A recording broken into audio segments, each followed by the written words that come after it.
Okay, well, thank you very much for everybody being with us today for this Viticulture and Enology Research Committee meeting. Before we get started, I just want to thank everybody for your time in this process. I know it takes some time to set aside to read, critically think about, and then make recommendations on proposals that are submitted through the system to the Oregon Wine Board. So I really appreciate everybody's help and with this process. Our meeting today is mostly going to focus on proposal recommendations, looking at both continuing projects and some new projects. Then we'd like to spend a little time after that to talk about the process review and really just kind of the framework, how everything was working for each of you. And then look at next steps in terms of our framework here as we move into the short term to confirm funding. So that's our general overview for our meeting. In terms of the first component is to really start talking about our recommendations. And we'd like to talk about continuing projects first. And I have not seen on the list is Anthony or Alan here. I'm not seeing them either.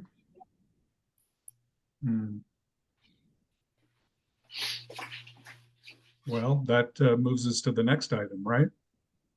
I suppose. Celine, do you want to just give an overview of kind of what the steering committee had discussed relative to the continuing projects? Sure, let me, sorry.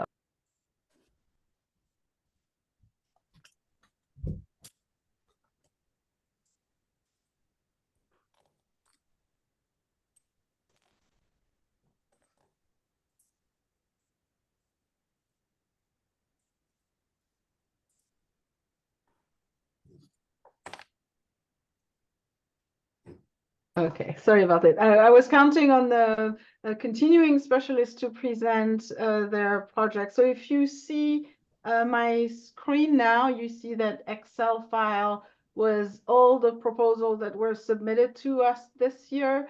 And the line 15 to 18 are the continuing project, the project we committed to either start in the previous funding cycle or that were in their second year in the previous funding cycle.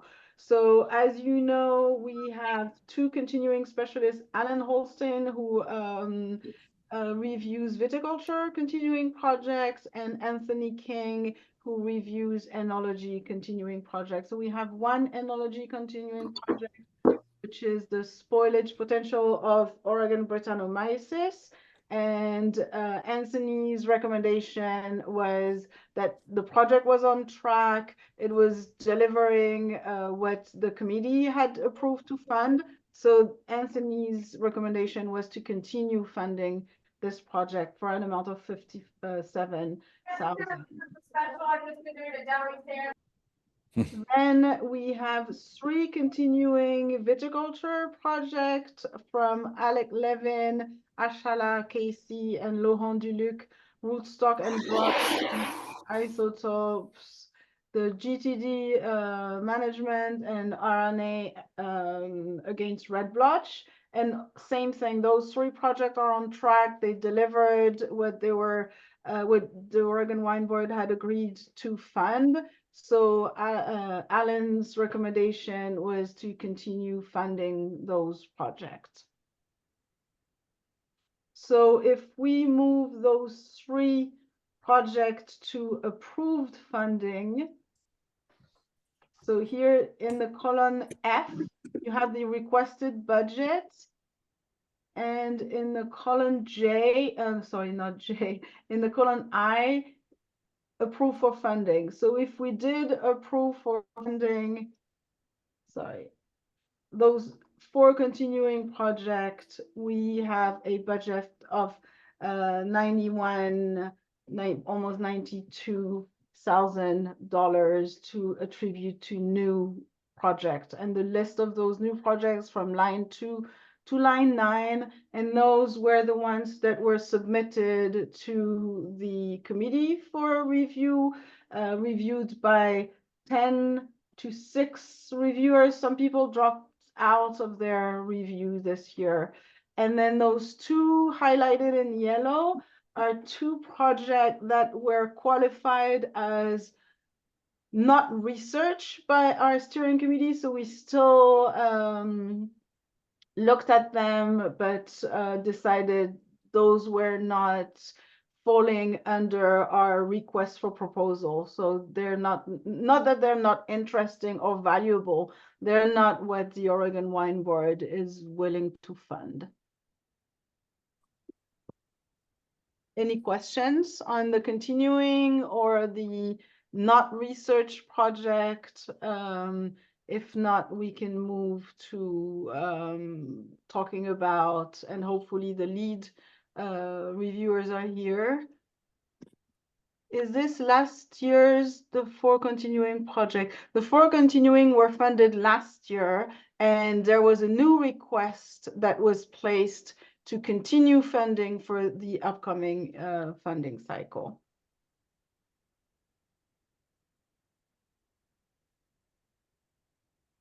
I'm having a page of advertisement in my Zoom, which I never had before. Sorry, this was strange. Any other questions? Sorry, I'm not seeing my chat because of those apps. Yeah, Ken Kupperman indicated a question. Is this the last year of the 4 continuing projects? And actually, there's only of the 4 continuing projects, I think one is in its 2nd year and the others are in their 3rd. Is that correct? I'm not sure. I'm sorry, I was not prepared to speak to this. I would have prepared. I can pull out my file with the milestone, which is, I have a file where I keep all the different projects that are funded by the Oregon Wine Board, but I update this after the projects are approved for funding. So I did not update this file. And so Ken, bear with us for just a minute. I don't remember the exact detail on which year each project was in.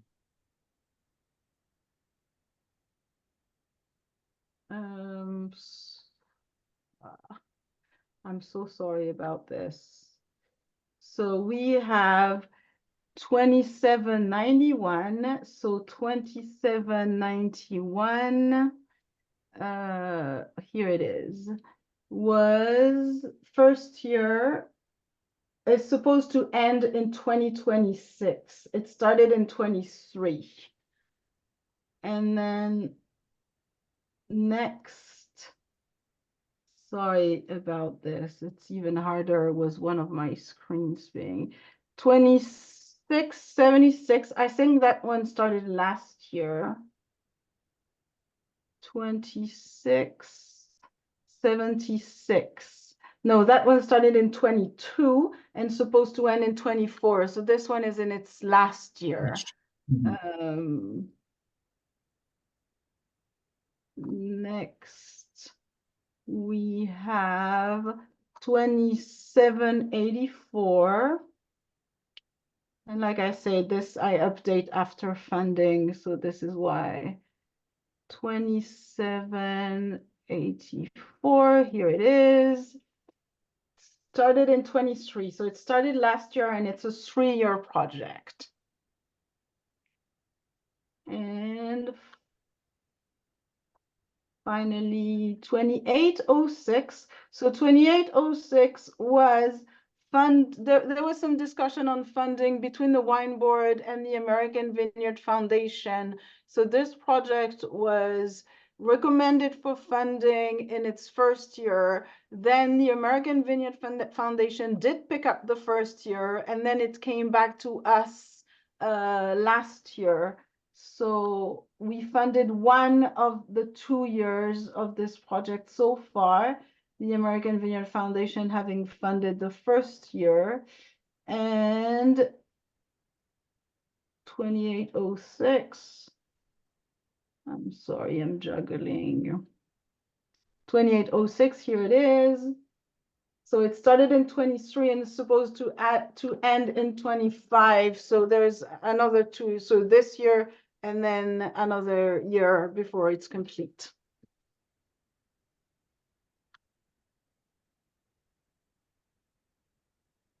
And I don't have the exact final budget for all of these projects, which is also something we're working on, putting together how much a complete project, the funding from year 1 to the end. So we'll be able to present that probably in our May 14 research update. We'll probably have a better overview of budget per project. So the take home overall is really that when we commit to 3-year projects like this, we have a revolving kind of framework for those projects. And some of them roll off, like this coming year will be the last, and others will continue. And it does change our pot of money that we're working with for funding other things, as you can see from this year's spreadsheet. I'm going to share again.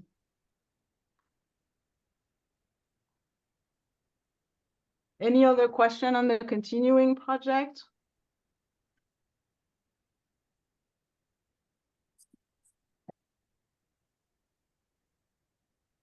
I don't see any other questions in the chat. Should the group provide a general opinion on aligning with a continuing specialist? How does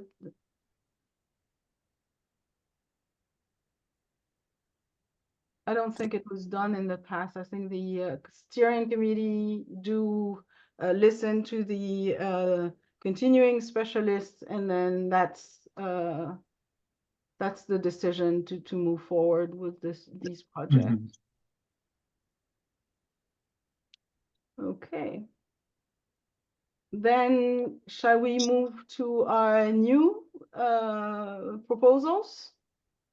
Well, you had in the list, Celine, that we were going to talk about the vine mealybug funding history and yes. the new request. As everybody probably remembers, we've in the past few years now, we've had a vine mealybug concern that has come to the research committee and the Oregon Wine Board, and we have responded by providing some emergency funding to help the process. Brian Gruber has been very kind of centered to this, both through our committee here, but also through the Oregon Wine Growers Association. And Brian, can you give us a little bit of an overview of this, where we are today, and then talk a little bit about the new request and how that looks for this funding cycle?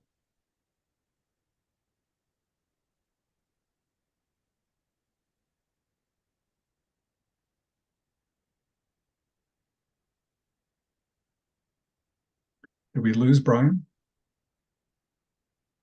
I think we might have. Boy, we're not doing very well today. I don't know what's wrong today. Brian is back. Brian, are you with us?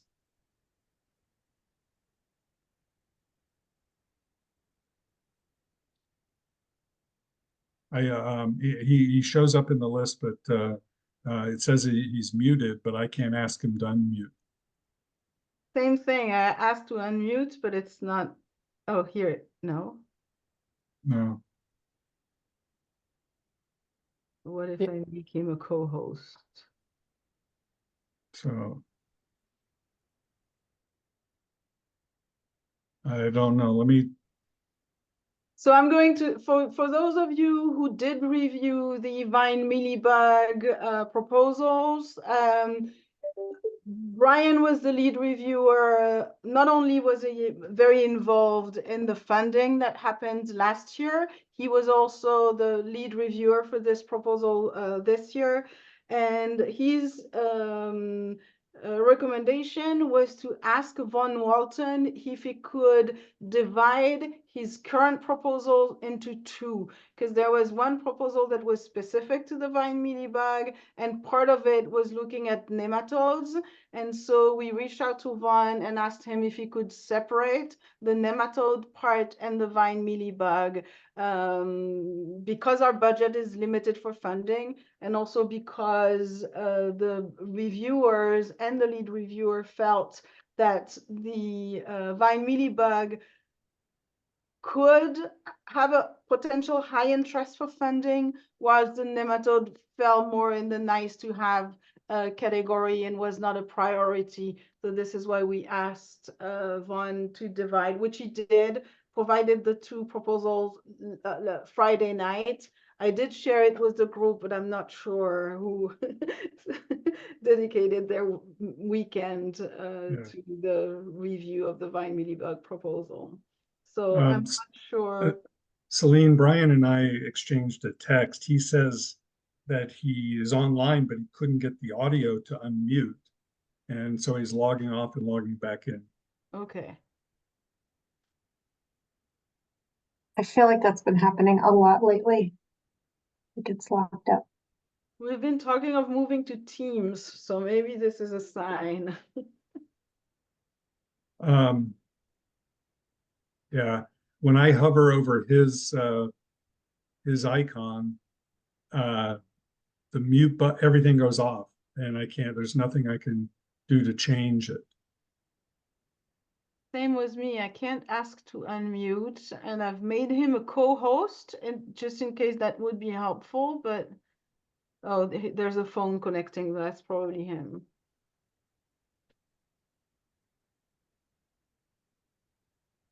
Oh, frustrating. I see sound. Can you hear me now? Yes, we can. Thank All you, right. Ryan. My apologies, Mike. I cannot get my computer to unmute or to make audio work, but I tried it on my phone.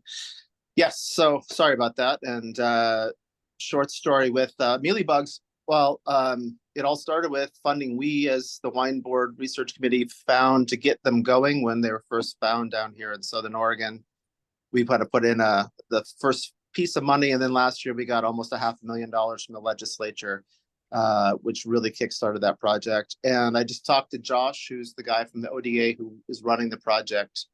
And Josh, if you were at the Southern Oregon Grape Day, Josh did present there, sort of where they are along the way. I think the answers are both good and concerning at the same time. The real short story: in Jackson County, there were 2 sites where mealybugs were detected in 2021. In 2023, they're working hard with that money to do delimitation to understand where they are. But they also did disruption and trapping and spraying with Movento where they could. And they didn't find any mealybugs in the traps last year. So they found a lot of mealybugs previously, but they didn't find any mealybugs last year. And so effectively what it suggests is that the treatment that they're doing is working. The mealybugs were confused enough by the mating disruption and killed off by the Movento that they weren't making it to the traps. Doesn't mean we don't need to keep it up, but that's a really good sign that they're able to provide control of what they're doing.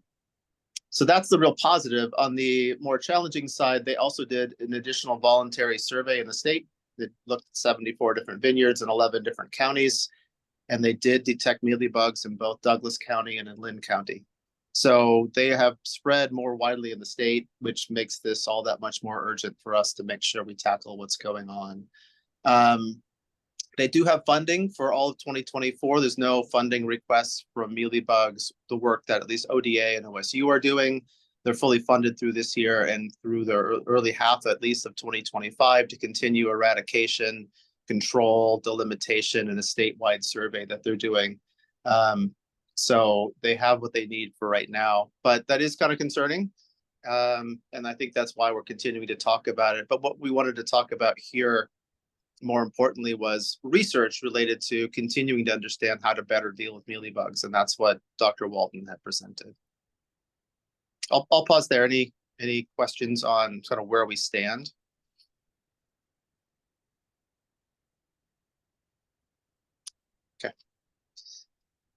So I guess that's good that we have the money, we're working on it. The treatment that we have seems to be working. Specifically, the treatment we're working on is treatment for vine mealybug. And that's where the mating disruption stuff that we're working with works. We believe that the spray Movento would work on all the mealybugs, but particularly the mating disruptions for vine mealybug. There's a second kind of mealybug that's of concern that can also spread disease and have other issues called the grape mealybug. That one we haven't been looking for the same way, but we know it's also here. It's been here just as long, if not longer. And Dr. Walton had come up with one of his projects being new forms of mating disruption that specifically work for the grape mealybug.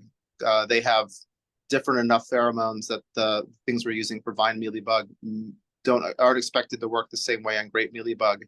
So part of his proposal was to try out some new chemistries for mating disruption to see if we have the tools we need to also control grape mealybug through mating disruption. That was one of his two proposals. And the second one was looking at leveraging beneficial nematodes in nurseries to help ensure that nursery material doesn't travel with mealybugs. So trying to eradicate them at the nursery itself. And so he's looking at some new formulations of chitin and other pieces that would help the mealybug work in the nursery so they don't get here. And when we looked at this proposal, really it was effectively two proposals wrapped into one package, and it made it a little bit hard to evaluate because we kind of the reviewer's general summary was part of this is top priority and part of it's nice to have, and it's hard to score it when you have two separate pieces that we'd score differently. So it's a little bit why you see under lead advice both top priority and nice to have. And the mating disruption for the grape mealybug was the piece that people felt was much more of a top priority. That's the more expensive of the two. That should be GMB there on line 6, Celine, not VMB. And then the less expensive of the two project with nematodes was the more of the nice to have in terms of trying to do the work. The biggest thought there was, well, it's nice. Most of that work is going to be benefiting nurseries in Washington and California where they would need to do this work anyway, where it's going to be much less directly influencing us. Not that it's not valuable, but it's less important. And the mating disruption for grape mealybug could be another tool in our arsenal to help sort of eliminate the entire, or at least manage the entire mealybug problem that we have in the state.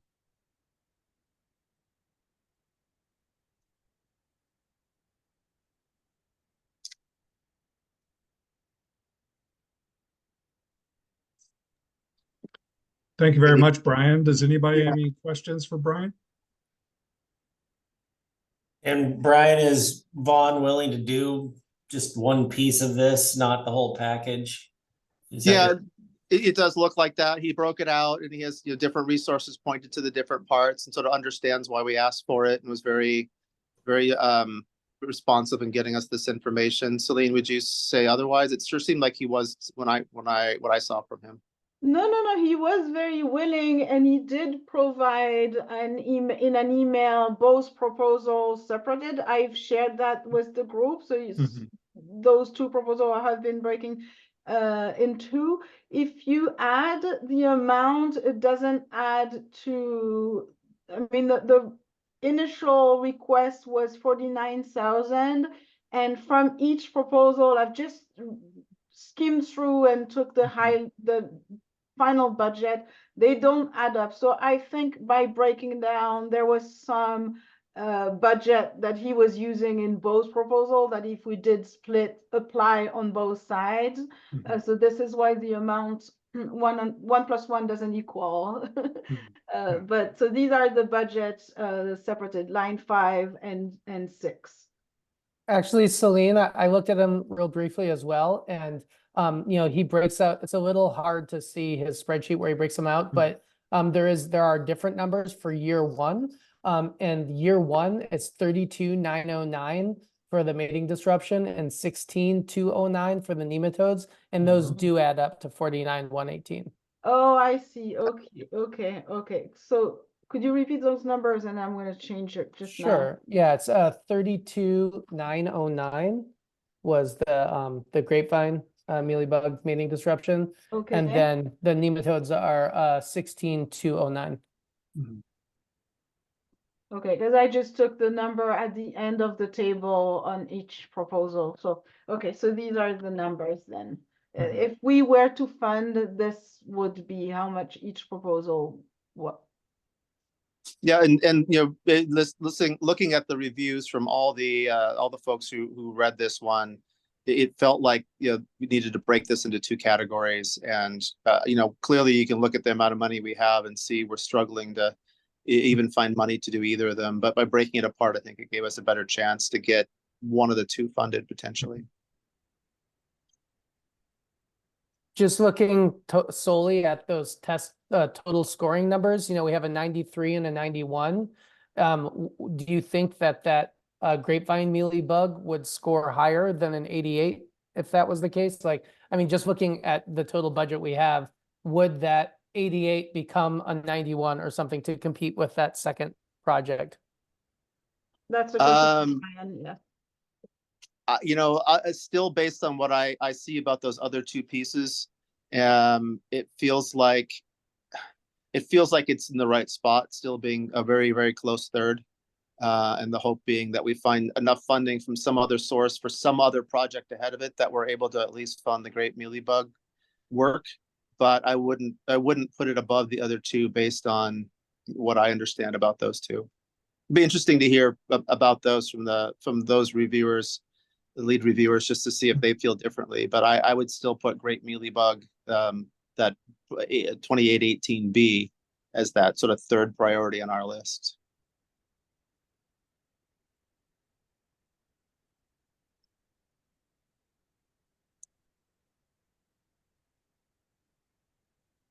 Yeah, I think I would have scored it a little bit higher, but not enough to make the difference.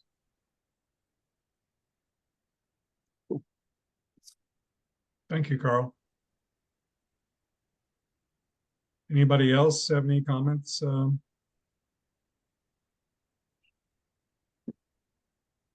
I would say that, grapevine mealybug's been here for over 10 or 12 years, whereas vine mealybug is, more recent and also just frankly more of greater danger to the Pacific Northwest. So I would think that, I don't know, like we know how to treat for great mealybug and we know that how many generations they have.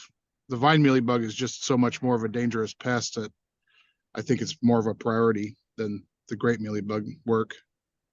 Yeah, I totally agree with that. I think this is the mealybugs in general are problematic, but they have varying levels of concern. And the vine mealybug is the really high red flag concern. This is a little less critical, which is why I think it's, third on the list, not top two, not top one. It's something that would be good to deal with, but some of the work we're dealing with vine mealybug will in part give us benefit in terms of controlling great mealybug. But if we had the mating disruption for great mealybug on top of it, it would give us a whole new tool that is clearly proving to be very effective on the vine mealybug side. Very good. Well, maybe it's go ahead, Joey. No, I'm just confused. The pheromone, the mating disruption for great vine mealybug does exist, and that was part of the reason, the way we controlled the problem in Jackson County. But the great mealybug is not commercially available. I'm confused how Right. the two will overlap, other than you use the same chemicals more or less to control them. Yeah, the chemical piece is the same, and that's where the overlap is, right? If you're treating vine mealybug with Movento, the chemical, then you're also going to be dealing with great mealybug in the same way. But the mating disruption in conjunction with that chemical is a big piece of what is the difference between why we think we have a better chance to control things here than they did in California at the time, because those didn't really exist back when they had their real concerns. And so this project is developing the pheromone piece of mating disruption specific to great mealybug. And that's what that project is. And so it's giving us the second tool in the arsenal, which at least up to date, they haven't had effective chemistries to do it, but there are a number of them. And this is a specific one that Dr. Walton wants to work with here to see if they've been able to tweak and adjust it to the point it'll be effective like the one we have for vine mealybug.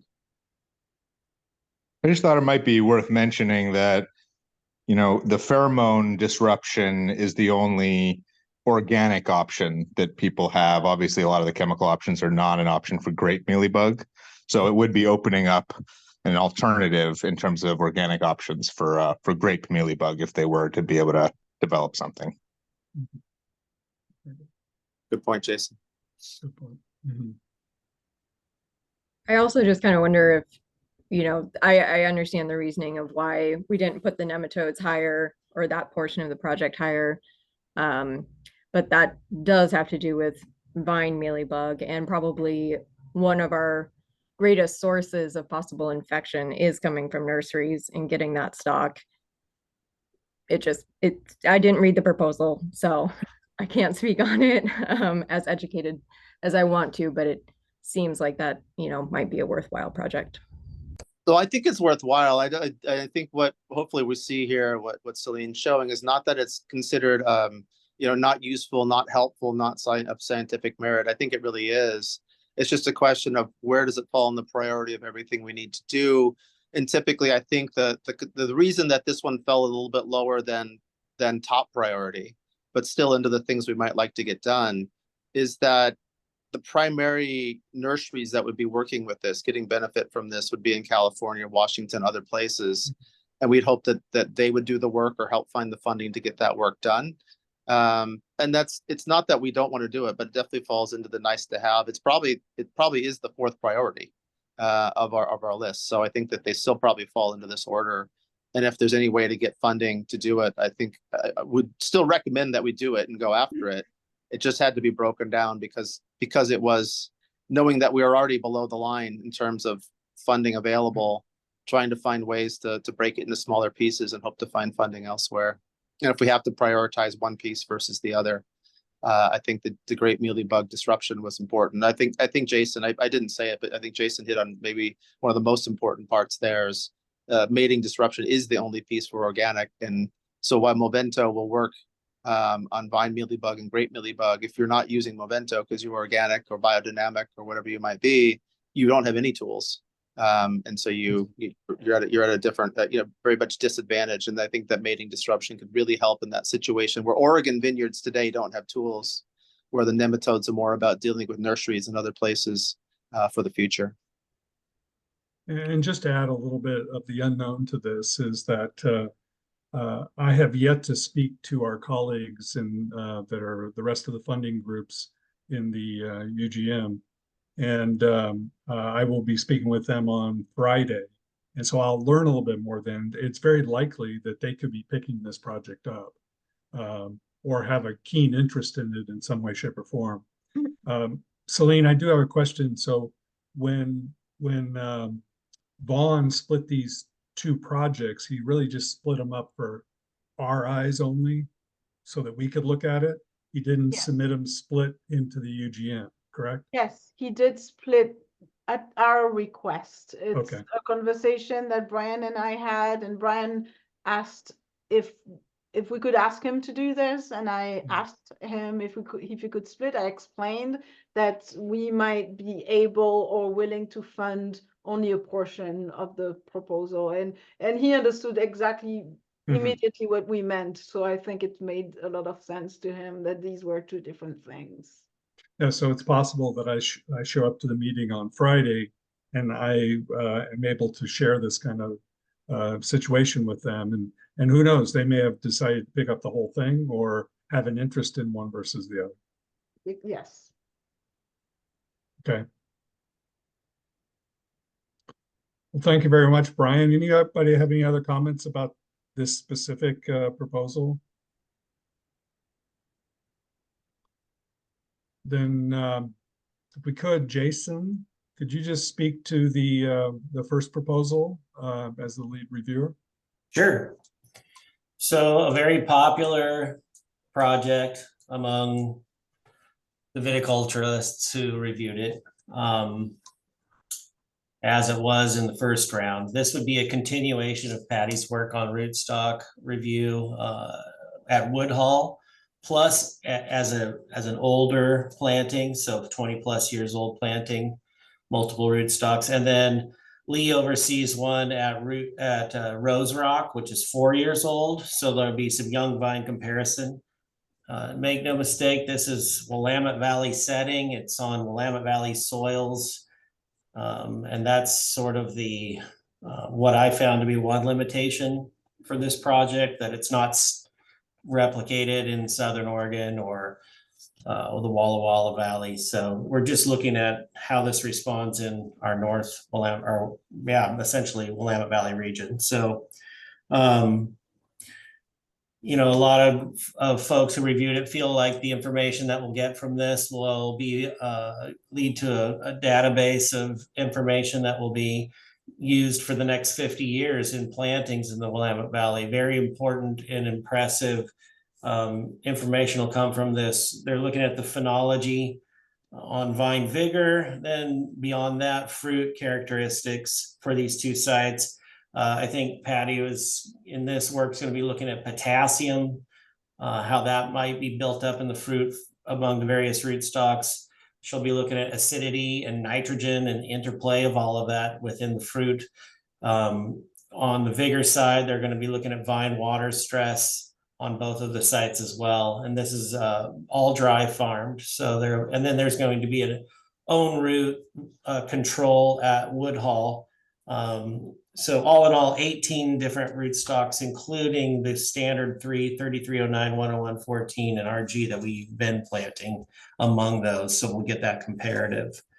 The whole goal, all of this project fits within three main parts of our strategic priorities. Wine quality, of course, that we're not taking it to the wine stage. There'll be hundreds of samples and processing among that. To send hundreds of samples to the wine making stage is cost prohibitive. So what we're just looking at is fruit juice panels to be produced off individual vines. It's a well-written, you know, a well-written proposal. Everybody was very, very glowing about it. That's why you see it at number one. I think this work is important for a lot of folks as we look at replanting our vineyards or planting into climate change. And so another strategic priority is addressing this changing warmer climate that we're moving towards. And then also reducing the need for irrigation by having drought tolerant rootstocks. And that leads to sustainability, plus nitrogen, potassium. You know, if you can find rootstocks that fits the soil types and the changing climate that reduces the need for water and fertilizer, you're moving in the right direction for sustainability or sustainable priorities as well. So highly recommended to fund. It's number one on the list to do so. And I recommend it as well. Any questions about specifics, I'm happy to get into. I have the paper in front of me here. Sorry, did you say that the younger vineyard is part of the proposal, or that's just an aside? No, that's in the proposal. The younger rootstock planting at Rose Rock is going to be looked at in tandem with Woodhull, 20 plus years old.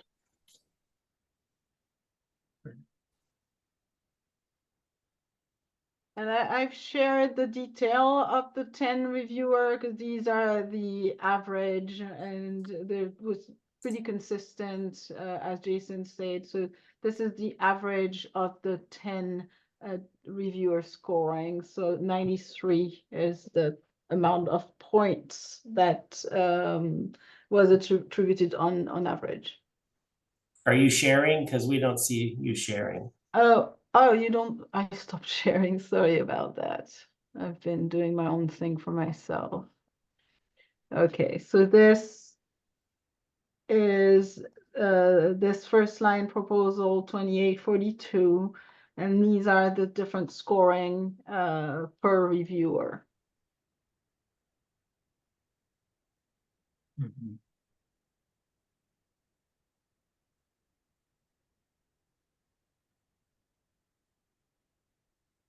Yeah, I don't know if it makes any difference here, but there is a rootstock trial happening in Southern Oregon, and I'm sure they'll be collecting data. So, this hopefully will be going into a database, if you will, of statewide trials. They're just haven't gotten old enough fines yet.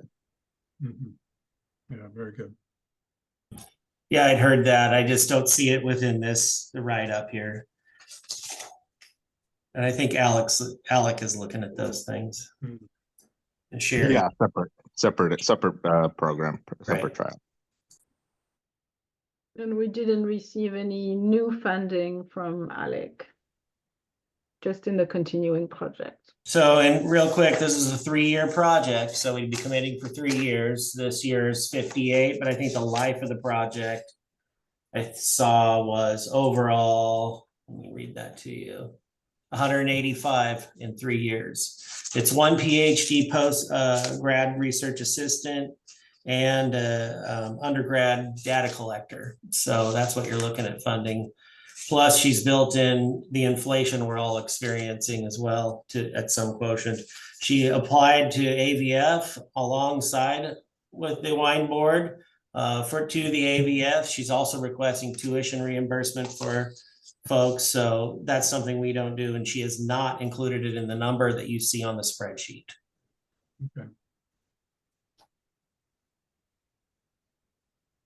Well, thank you very much, Jason. Anybody else have any comments regarding this proposal?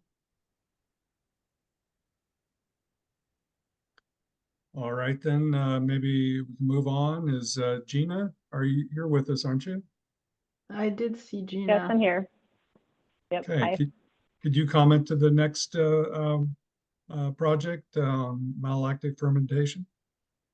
Yeah, so this is a proposal from James Osborne at OSU. It's a continuation, it's a new project, but it's a continuation of building on some prior work that this body had funded. And it explores malolactic fermentation and the timing of and understanding whether there are chemical and sensory properties related to concurrent versus sequential mallow. And he'll be using 5 different mallow strains, and it runs over a 2-year period. Pretty well received by the reviewers, average score of 91.2. As with, I think, most things James writes, it was very clear, a lot of direct applicability and pretty clear objectives, high practical application. He also plans to make wine that will continue on into sensory in year 2. There's a lot of chemical analysis that'll happen across the 2 years. There were a few reviewers that had some suggestions for improvements to the work, all of which are interesting and good, I think, for him to hear, but they would also cost additional funding, which is unlikely for this period. There was one reviewer who was concerned with the scope of the project and with some of the experimental methodology, but those concerns weren't reported by the rest of the 8 reviewers. And all reviewers unanimously recommended full funding for the work. So it was a pretty good project. Obviously, people were reviewing it just on the merits of that project and not within the context of the other projects that we're talking about funding, but it scored pretty well.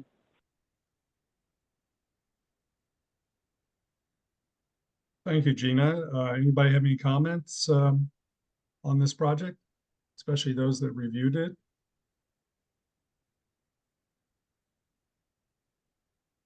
I just want to say that James Osborne is the head of the Oregon Wine Research Institute right now, and there may be some credibility in that, but just putting that out there.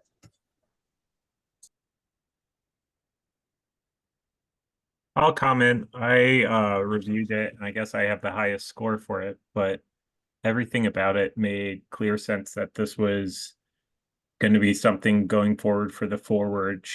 Patty really presented a complete looking at all the variables that were worthwhile to look at to take on this project. And so it just makes sense if we're dealing with climate change and we're building on the decades of growth we've had so far. This is like the next step, and it's going to pay off over the next 3, 4, 5 decades.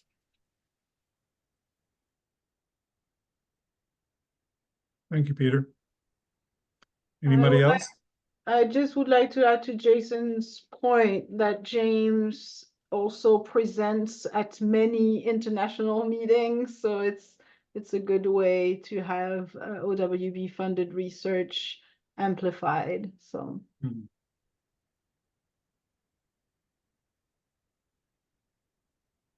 He did include funding for a workshop as well to help present some of the results. Okay. Very good. Well, thank you very much, Gina. If we don't have any other comments at this point, I would like to, before we do anything on the funding side of this, to bring up the two projects down in the kind of area down at 1415. Joey, you were the lead reviewer on these. Do you want to make any comments about these two projects? I think both of them are just kind of from all the other people that read them, and I agree that they're something that really belongs in the private sector and are just not really worth putting towards our tax dollars towards. I think that we'd all buy a copy of a new John Caldwell book, but I don't think we need to pay for it. That's kind of the gist of it. Okay, thanks, Joey. And I should say that I have a feeling that the AVF or maybe the Rootstock Commission in California may be looking to pick one of these up along the way, but I won't know that again until Friday.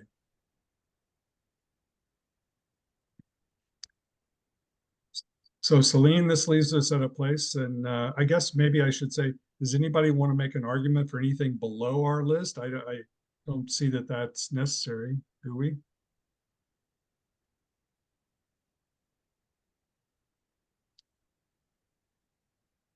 No? All right. Then Celine, where do you want us to go with this for now? So we're going to move the numbers of the top priorities in the approve for funding column and see where that takes us.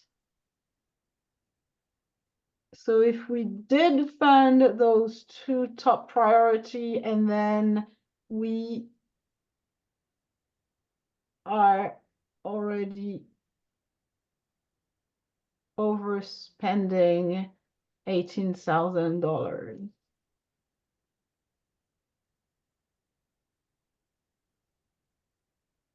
Is that right? Yeah, I think that's correct. So I think, is Sally still on the Yes, I am. hi, Sally. Thank you so much for being with us. This is where we need you.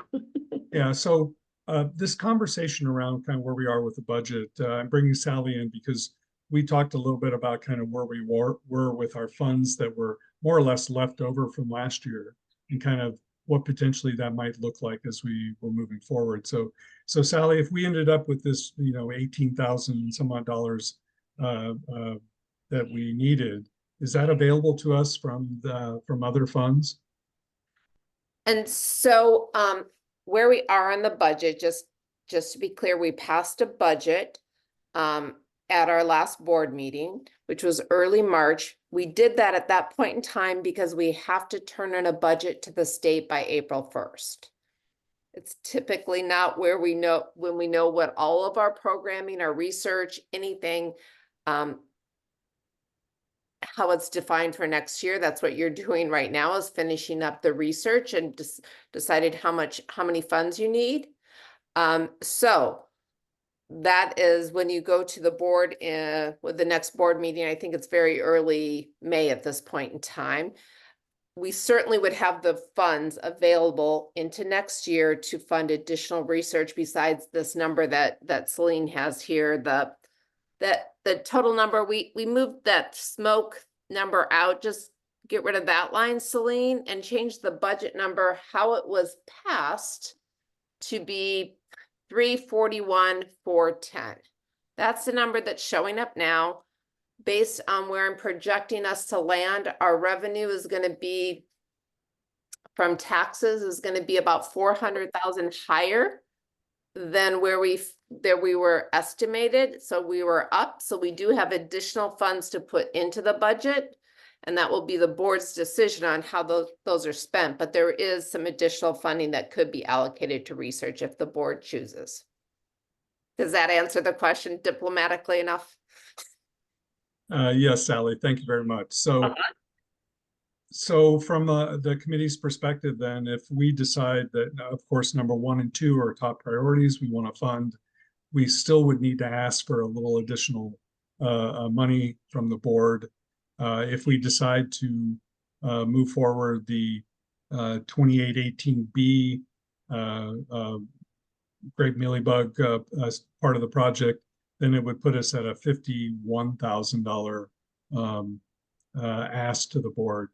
So it just depends on this committee's desire, how we want to move forward with that. But we can, Celine and I can certainly take it to the full board, however we decide to operate. And we'll have an update after your meeting Friday in knowing if any of those doesn't fall on our list. If another organization is picking any of those, in which case this, and we don't have any other nice to have projects. So the question would be, if AVF would, let's say, fund the Paliskinkises project, would we still want to move the nematodes up or not?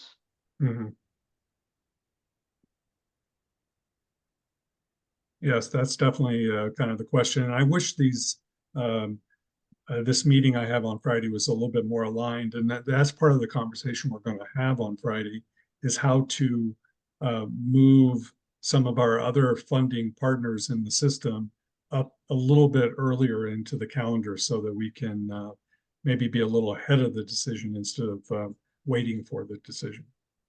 But I really just don't have anything else to give you at this point in time.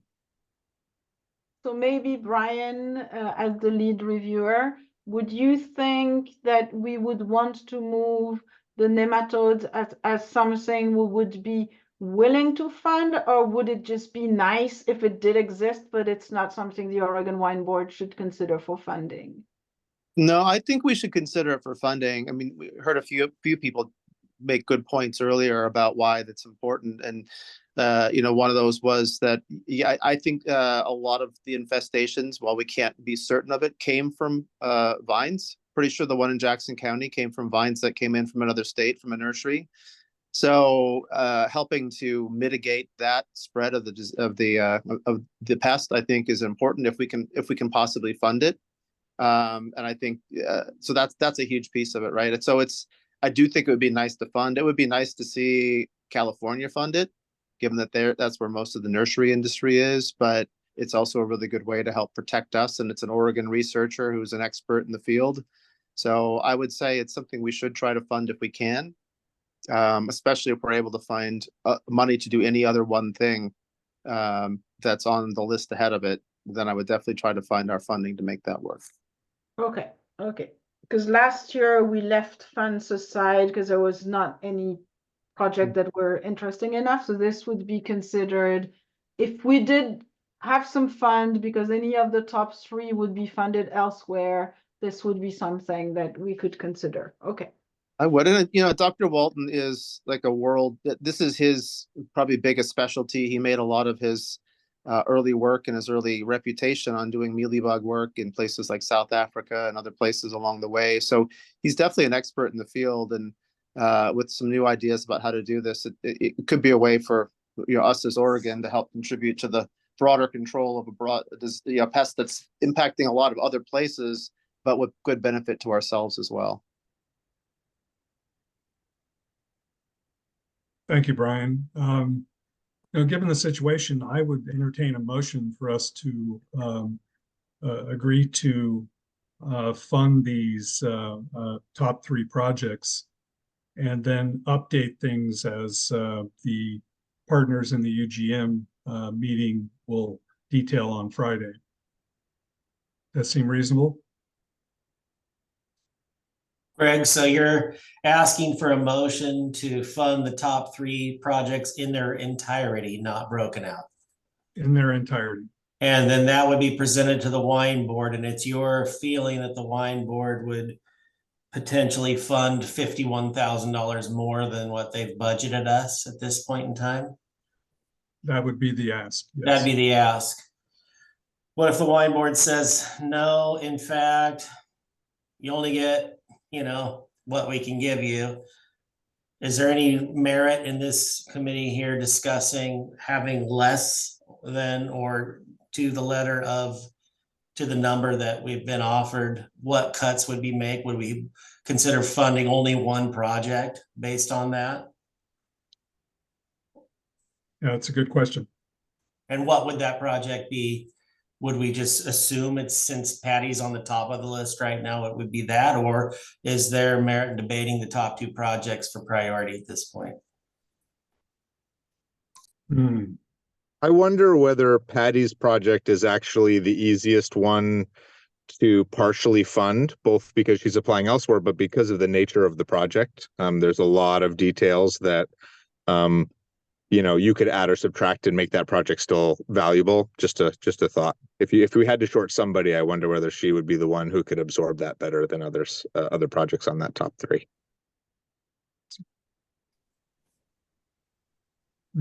I wondered the same, which is why I brought that up. Thanks, Jason. I didn't read Patty's project for James's project. It would be difficult to parcel that out. However, I would say I think there's much more of an economic impact to Patty's project than there would be to James's project. So for me, the Patty's project still has a higher priority in my mind. Okay. Could we ask Patty, just like we asked Vaughn, to split her proposal so that it would end up fitting in our budget? So we need somebody to reduce by 18,000. Is that something that could be done with Patty like we did with Vaughn? So just continue studying Woodhall and leave the Young Vine portion out of it. That would be the split in my I haven't mind. read the proposal, but something like that.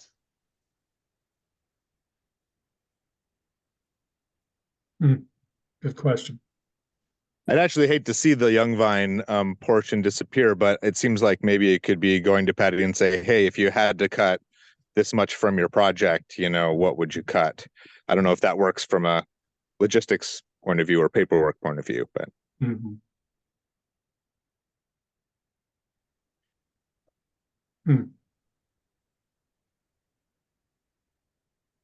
I'd still lean, Greg, into what you proposed and seeing where that goes, right? Like asking for funding for the top 3 projects, seeing if the wine board can provide the extra funding, given that we heard from Sally that there is more money in the budget than originally thought. While also looking at those other organizations that may be able to fund part or all of a project. So I still think that's the better answer if possible. I think this is nice and hypothetical, and I think it's important that we have this conversation about what would we do if we couldn't fund it. But I would certainly go for the funding first. Absolutely go for the funding first. This group can always meet again too if we find ourselves in a situation of having less, and then we can debate this all together. We don't have to do this here today. It's just something to be thinking about. Yeah, that's kind of the way I was looking at it too. I mean, we have essentially 2 touch points coming, one being our partners in the UGM system. And then when that comes in, there may be some adjustment. And then when we take whatever that adjustment produces to the wine board, there might be some adjustment. So we may have to come back together to look at this, but I appreciate the comments on this, and I'm very happy to take a motion to move forward with what I suggested. Yeah, to risk beating this dead horse.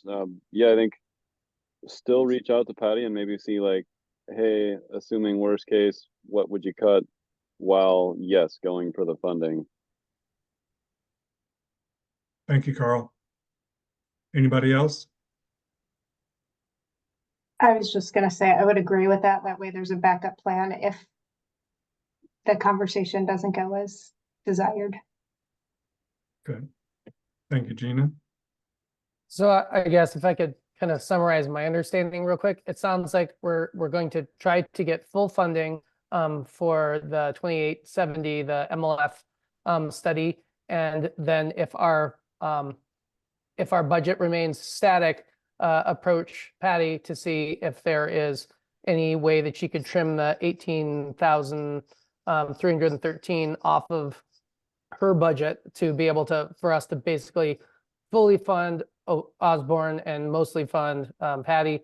And then if there are budgets beyond that, so if there's another 32,000, so I guess 50,000 above our current budget, we would also then be able to do the mating disruption portion of the mealybug, and then that would be, you know, an extra 16,000 on top of that. So 66,000 we would be able to basically do all four then of our top. So our three top priorities and our one nice to have. And that's kind of our order of priorities that we just decided upon, I believe. That's correct.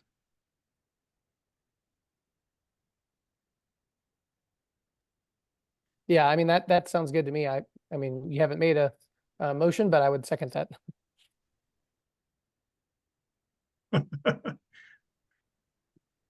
Well, I appreciate it, Nate. I guess I'll go ahead and just make a formal motion. I'd like to request a motion on this topic that we move forward with our first two top priorities, and then the 2818B is the top priority of the mealybug proposal, but also look to find out if there's potential for Patty to adjust her needs, and then talk to our colleagues and see where we are after that.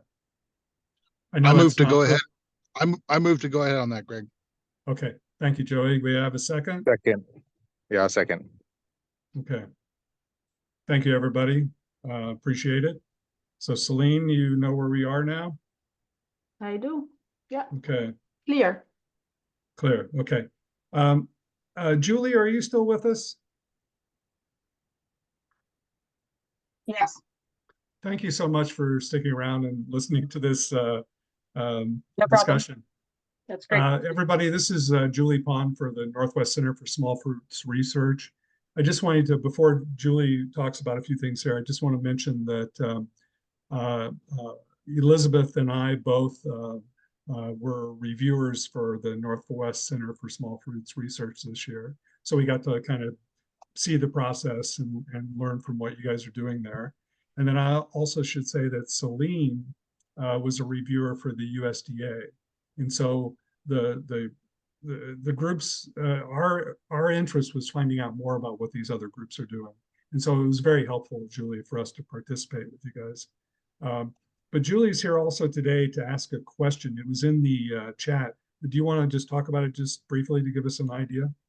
Yeah, sure. I'm just being made aware. So I'm the communicator for the Northwest Center for Small Fruit Research. And one of these pieces includes updating you guys on positions that the Northwest Center funds. And so within the USDA, one of those is the virology position, which is located in Corvallis at the ARS unit there, but serves the entire Pacific Northwest, both in berry and in grape. And so at this point, that position is vacant, and the leadership in California and nationally are strongly considering opening that position up, not directly as a virologist position, but as a larger focused position. So entomology, plant pathology, any expertise outside of virology would also be included in that search. And so I wanted to, I basically, now that I know this, am wanting to deliver that information to stakeholders, just because it is like quite a large change if that does happen. And I wanted to receive some input from stakeholders, for example, some there were some commission meetings in Washington for both berry and grape, and they have very concerned, they have a lot of virus concerns. And so this particular position is very concerning for them to keep it within virology and not move it outside of that. So they are sending letters to the national programs voicing that input. So I'm leaving it with you guys. You guys, you're welcome to, relay the information through me, or I, can send, further information of who the key individuals that might like to receive the stakeholder input would be. Just leaving it with you guys with that.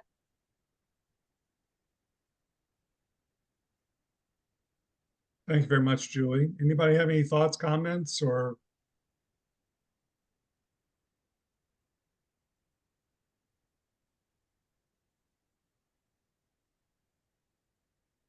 Well, hearing none, I appreciate it, Julie. I guess we'll internalize that and get back to you in an appropriate way.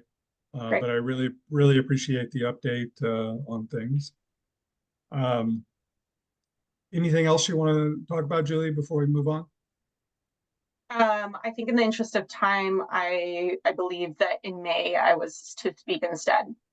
Okay, that sounds good. Okay, thank you so much. Sorry, Greg, we have our May 14 viticulture and enology research update, and I've invited Julie and whoever from the Northwest Center was part of the DC trip to update the OWB research listeners on the relationship between the OWB and the Northwest Center to see the streams of funds and how we try to collaborate better, more and better. Okay. Thank you, Celine. Well, really the last thing on our agenda is really to kind of the process review for everybody who reviewed projects this year. How did the process go? Is the Excel file still functioning and ease of use kind of a document for us to work with? Anything that you think could be better?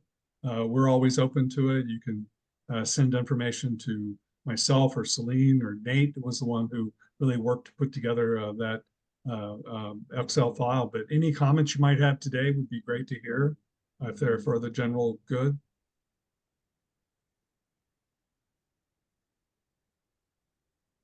I have some comments if no one has on the usability of the Excel file.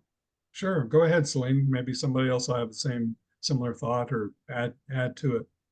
So I don't see your Excel files for the most part. Most of you hang on to them, and maybe we will collect them. I don't see a need to collect them at this moment, so I hope they're helpful. I find very helpful the comments that you put, and when I put together the lead packets, some of you are very, very thorough, and I really want to thank you because it really shows the amount of time that you put in reviewing. So I don't have any specific comment on the Excel file. I had more dropouts, more people not being responsive this year than I had last year. So I'm going to circulate again our roster of research committee participants, and anyone that doesn't want to be part of it, just let me know. It's perfectly understandable that you're too busy to dedicate some time. You can also let me know that you don't want to review, but you want to still be included in the communication, so you can be part of the discussion. You don't have to review to attend the discussion meeting. You can, just be here and share your opinion. You don't have to be a reviewer. So yeah, more dropouts than we had last time. Today's attendance, I'm wondering if there was some confusion between today's meeting or I actually know that some people were confused and reached out to me. So I'm wondering if more people were not confused between what we're doing today and what we're going to be doing on May 14th, where there's going to be some research updates. So maybe this is why today was less attended than usual. So I want to apologize for the little hiccups at the beginning, but I guess we got the discussion going. So this was my feedback. Well, Celine, there's still 32 people on this Zoom today, which I think is very impressive.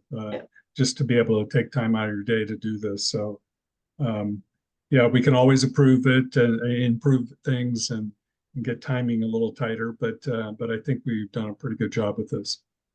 Does anybody else have any comments or anything that would help the process?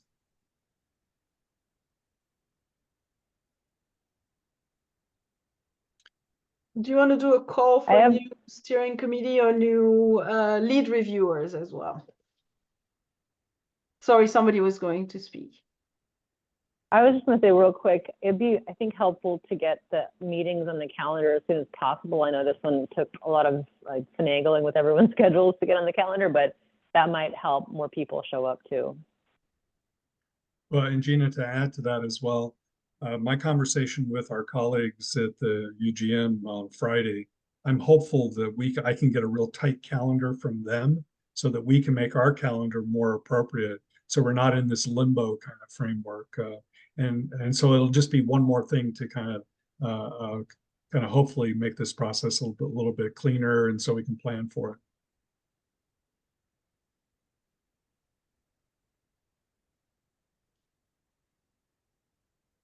So Celine, I think we're good, aren't we? Do you want to do a call for lead reviewers, or can we do that at another point? It's very quick. I mean, anyone who would be willing to become a lead reviewer, just reach out to me, and I'm going to circulate our roster of participation. Just indicate to me that you would like to become a lead reviewer, and I can explain what that means if you're not familiar. Probably somebody who's already reviewed for at least one review cycle or two is probably better, but just let me know if you would like to do more work. Well, all right. Well, I think then we've reached kind of the end. We've already talked about the next steps, the discussion with the UGM folks on Friday, and then the board meeting coming up in May with the Oregon Wine Board. As soon as I hear and go through my conversation with our colleagues, I will get back with Celine, and then we'll get information back out to this group so that we can plan for that next Oregon Wine Board meeting. But I appreciate everybody's time today. Anybody else have any other business you want to speak about before we move on?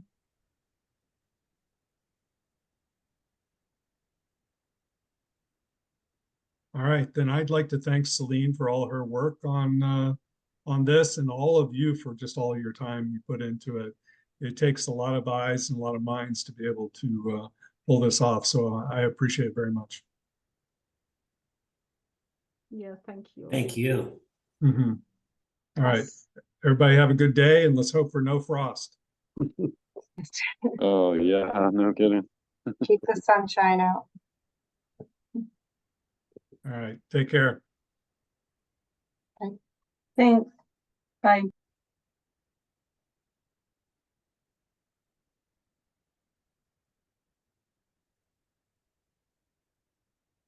Okay. Whew. It was a bit stressful at the beginning, but Yeah. Well, it was kind of. Hang on 1 sec. I want to stop.